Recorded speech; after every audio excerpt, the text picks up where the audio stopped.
असल में एल्विश यादव ने सांप का जहर बेच करके कितना पैसा कमाया, चलिए बात करते हैं। जी वैगन 4 करोड़ रुपए, ईवी G580 3 करोड़ रुपए, पोर्श एक गाड़ी टोयोटा और तीसरी फॉर्च्यूनर और वरना।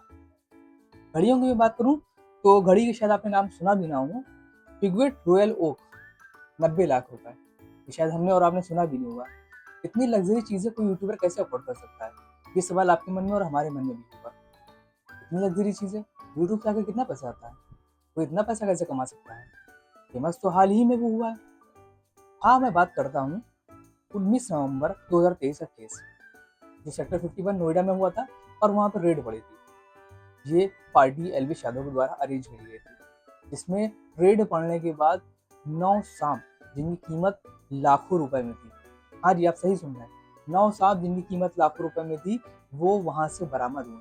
पार्टी अरेंज करी एल्विश यादव के द्वारा सुप्रीम कोर्ट से फटकार भी पड़ी थी। जब एक दिन की जेल हुई, दूसरे दिन वो छूट आया था। हालांकि उसको जेल करी गई थी, अग्नि जमानत मिल गई थी उसको। केस आज भी चल रहा है। क्या बड़े बड़े इन्फ्लुएंसर जो इतने बड़े मोटिवेशन स्पीकर होते हैं, बड़े बड़े यूट्यूबर्स होते हैं, उनका ये काम बन गया है गलत तरीके से पैसा कमाना। देखिए, एक नंबर से पैसा कमाया जाता है, 2 नंबर से पैसा कमाया जाता है। अब आपकी ये दिमाग कहाँ चलता है कि आपको किस तरीके से पैसा कमाना है। हालांकि यूट्यूब वगैरह से, कलर्स टीवी से उसको अच्छा खासा पैसा मिल रहा है बिग बॉस आने के बाद, लेकिन उसके बावजूद ज्यादा पैसा कमाने की चाहत ने एक सपेरा बना दिया, जो सांप का जहर बेचता है।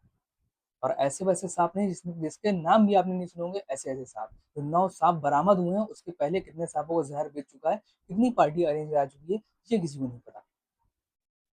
थप्पड़ केस, जमीन का केस, सांप का केस, इतने केस उसके ऊपर चलते हैं कि अनगिनत गिनती नहीं जिनकी। जमीन विवाद में आपको बता दूं तो कुछ ऐप्स होते हैं, कुछ एप्लीकेशन ऐसी होती हैं जो इलीगल होती है। तो इलीगल एप्लीकेशंस पे इन लोग इंस्टा पे स्टोरी लगाते हैं। स्टोरी लगाने में जितने लोग वहाँ पे आते हैं, गेम वगैरह खेलते हैं और काफी पैसा लोग हारते हैं। लेकिन उनका प्रमोशन करने के लिए, जो कि इलीगल है, उनका प्रमोशन करने के लिए इन लोग को पैसा नहीं दिया जाता। इन लोग को दी जाती है जमीन, इन लोग को दी जाती है कार, ये सब गिफ्ट करी जाती है इन लोगों को, जो इलीगल काम करने के तौर पे।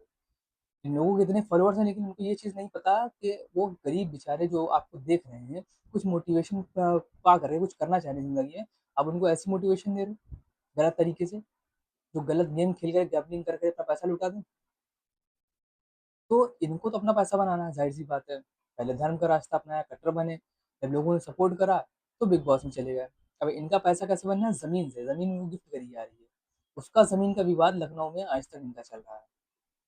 तीसरी मैं बात करूं तो इनका जो पर जो केस चल रहे हैं, इनके जो वकील, इनका दोस्त है, वो लड़ रहा है। हालांकि अग्रिम जमानत मिल चुकी है। सुप्रीम कोर्ट के सामने इन्होंने बोला क्या कि मेरी जो मर्जी होगी मैं वो करूंगा। तो सुप्रीम कोर्ट ने इस बात में उनको फटकार भी लगाई। एक दिन की जेल है, इतना पैसा कमा चुका है, इतना पैसा बना चुका है, इसको तो ईडी ग्रेड नहीं पड़ने वाली। इसको ईडी ग्रेड पर क्यों नहीं पड़ने वाली? क्योंकि प्रशासन सपोर्ट करता है गलत लोगों को। प्रशासन हमेशा सपोर्ट सपोर्ट कर रहा है और सपोर्ट करता रहेगा। लेकिन जो अच्छा काम कर रहे हैं, सोनम वांगचुक जैसे इंसान है, जो इतना लोगों की भलाई के लिए काम करा, वो आज जेल में बंद है। उनके लिए कोई आवाज़ नहीं उठाता।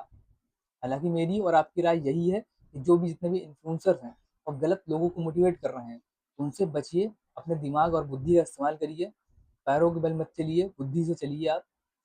मेरी सिर्फ इतनी राय है। आपकी क्या राय है, कमेंट सेक्शन में बताइए। Will meet you next video. तब तक टाटा बाय, टेक केयर, जय हिंद जय भारत।